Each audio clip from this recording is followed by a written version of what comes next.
Today's read is one that I balanced and finished, I think maybe a week ago. And I'm going to try this sort of camera work today to see if I can help you see and show some of the things that I'm going to do to this read to make it better. What I'm doing right now is I am looking primarily at the surface. I do feel like that's a little bit too much overlap, so I might take some of that overlap off. But I'm noticing some unevenness in the blend area on this side especially that I want to clean up. I've got still some cane back here that needs to be removed. Because you can see from the profile view how much it's really dipping in here, but there's still a lot of bulk up there. The tip is still really thick. And it does vibrate. But, and see, as usual, one blade usually does look a tad bit better than the other. Just because I think our eyes, when we first start scraping, focus on one blade a little bit more than the other. But here's the crow.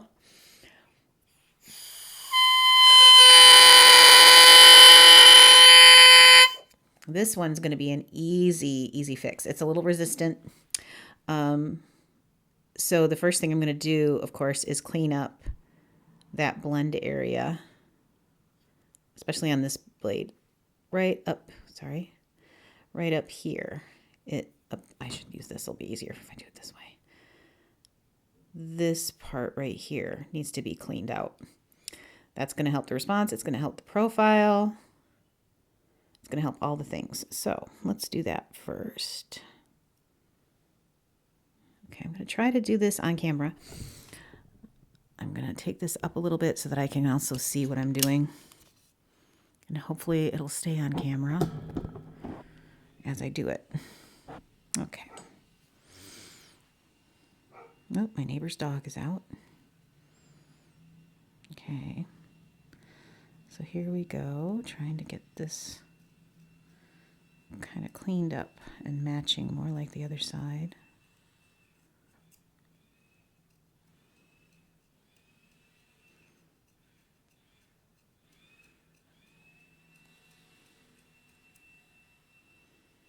That's a little bit better.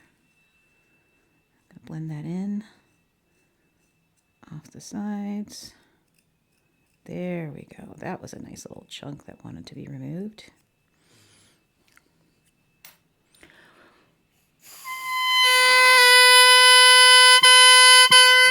It always cracks me up how that unevenness, and once you correct it, makes things better.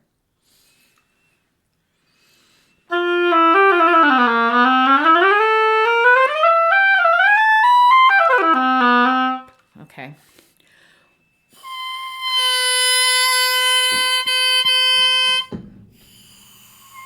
I still want a bit better clarity on that tip.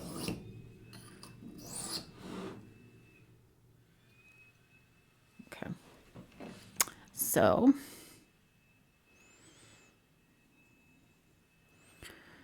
I'm going to look a little bit more closely. That's the side, I think that's the side I just did. I don't remember, but now we're going to do a little bit more on this side.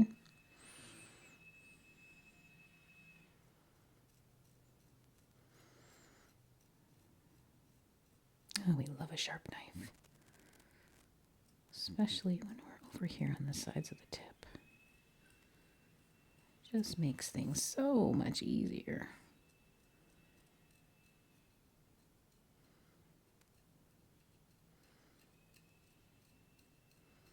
There we go. Okay, now when I want to do the left, I do something that maybe is kind of a little bit weird, but it works for me. I actually turn the reed in my hand. So instead of it being kind of like this, I'm now more at an angle.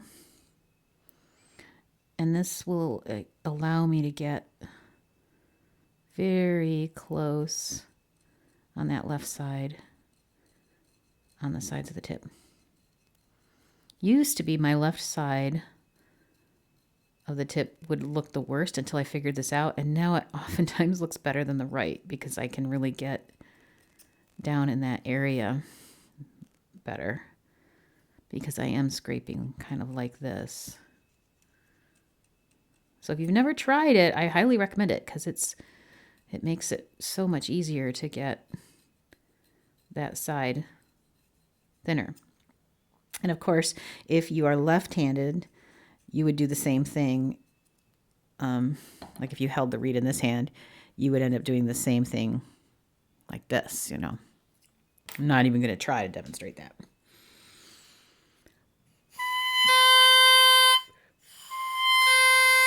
And that's so much better.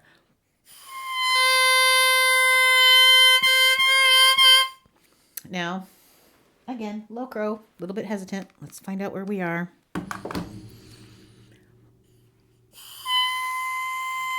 Okay, so the tip crow is also flat.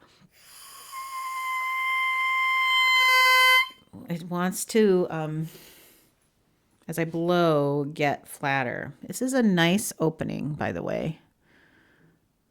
It could be I wouldn't mind if it were a little bit bigger, but it's also, it just needs a little bit more tip work. So I'm going to keep doing what I'm doing. I'm holding it like this so I can see what is happening when the light hits going down from this. Like if the light is here, I'm watching how it's hitting. You can't see this on the camera because of the angle of the camera. But it is helping me see the depth of the V on each blade. And this side on the right is still being a bugaboo. So I'm going to very gently try to get as close to that edge as I can and really try to clean that out without ripping the side of the tip off. Just letting my knife do the work, as much of the work as I can. I'm barely using any pressure.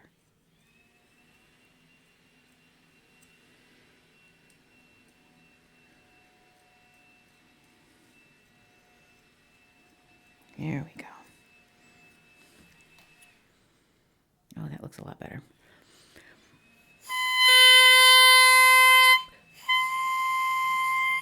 And that's a much higher C, which I like.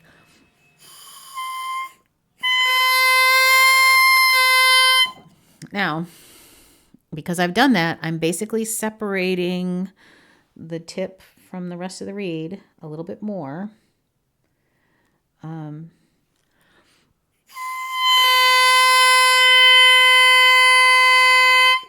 But that low crow is nice and solid. I'm not going to take any more out of the heart. I am going to now go in to the bottom of the back and see if that will also help. But I'm going to leave the tip there.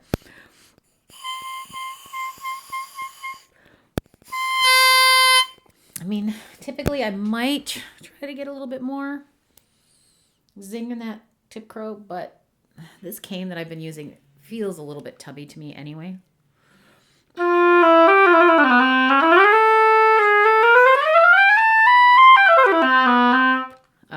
In the sense that it just feels kind of stuffy.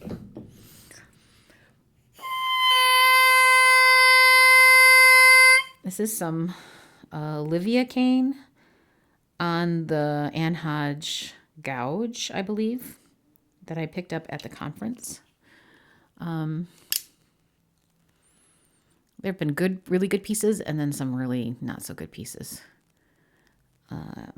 It's not as hard a cane as I would typically like to use. But anyway, I do think that I can go in down here and just see if this will free things up a little bit. Because apparently I really did go after the top of the back, but then sort of abandoned the bottom when I was balancing this reed.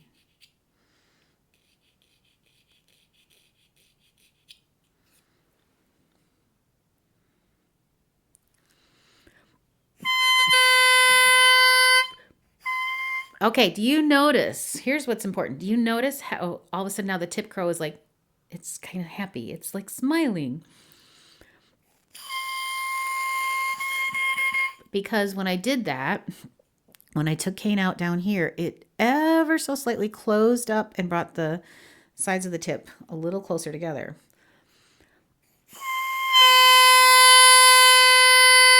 It's giving me more body in the low crow, which I like. It's still nice and stable, which is great.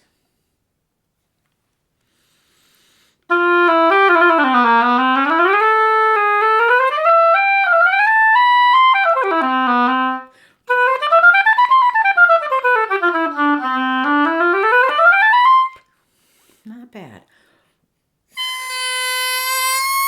Oh, but we don't like that. That's a different thing. That's a different issue.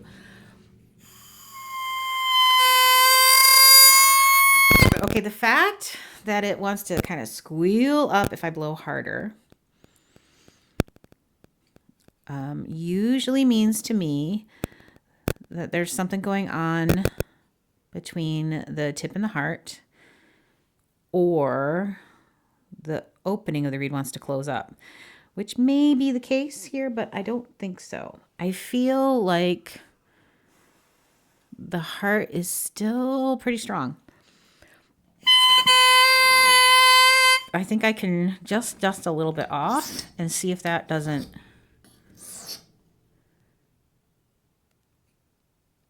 help.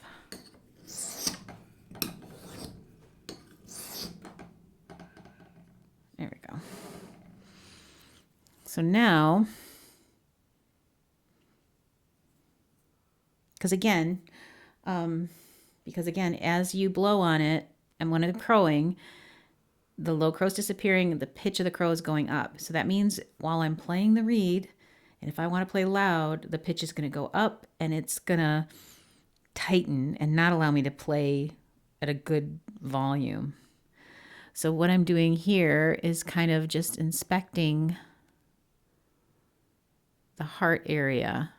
And I might have contributed to this problem by going in so drastically behind the heart when I was separating the two. So, who knows? Different day, but I'm going to go ahead and begin because I'm just kind of getting to know this gouge. I'm going to do a couple swipes along the sides because I think the sides of this gouge are thick enough that I can get away with that. And we'll see if what that does. And just do a little bit because I feel like this blade's already kind of...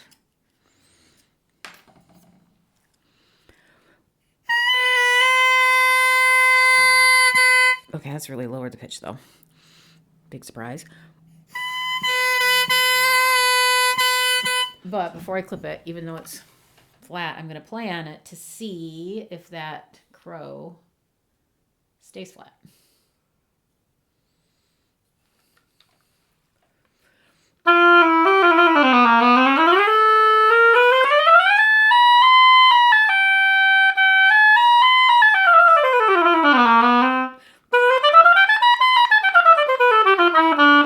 So we're sagging.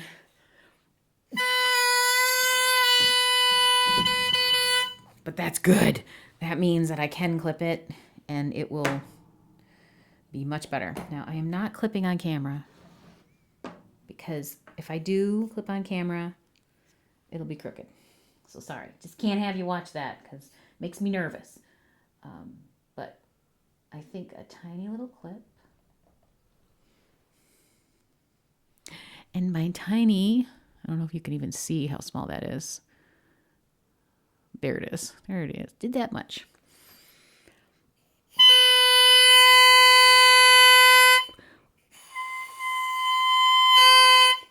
I'm still going to do a little bit more.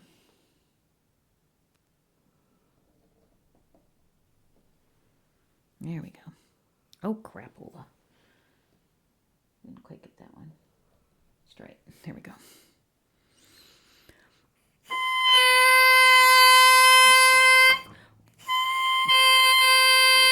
All right. So now I've clipped off the most vibrating part of the tip. So now we're going to go back up and get some of that clarity back and response. So we're going to go back in here.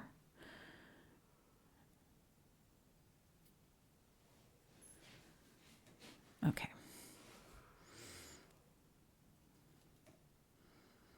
Yeah, I just, for some reason, apparently on this right side, was very reluctant to get the side of this there. There we go.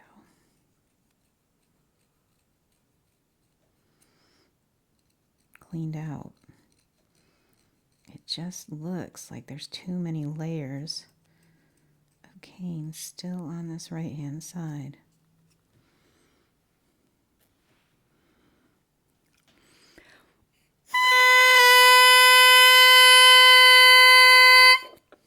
There we go.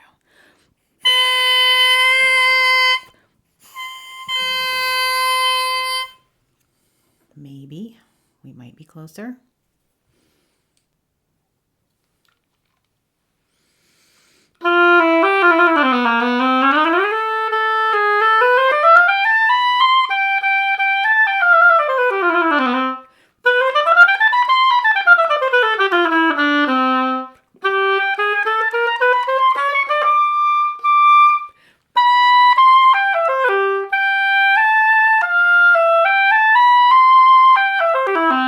Actually feels pretty good, but here's the test.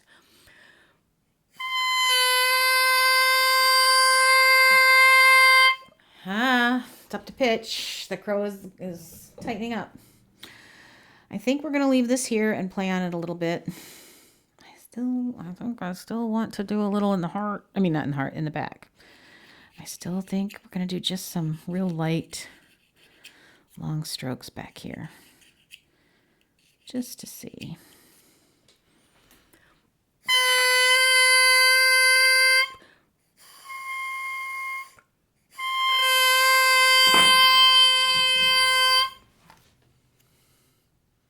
Better. Oh, this, you know what this reed does have, which I'll try to show you in the next second or two. Although don't laugh, because I really did kind of not do such a great clipping job. It has a nice center spine in the tip.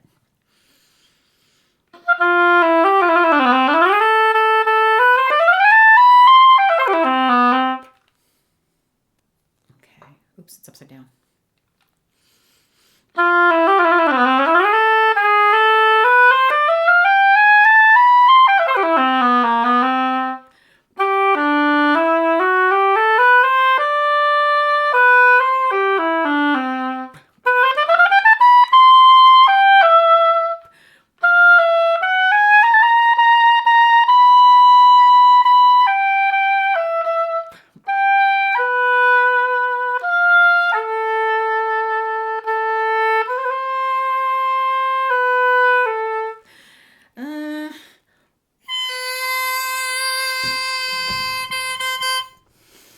Not my favorite, but it'll do. All right, let me give you a little shot of, let's see if I can get a good lighting shot. You can kind of see that there's a little bit of a spine in the tip. Not bad. All right, so that's today's installment of Thin the Tip reed making in 19 minutes. Don't know anybody would ever watch the whole thing, but I'll put it out there for those that are interested. Have a great day, everybody.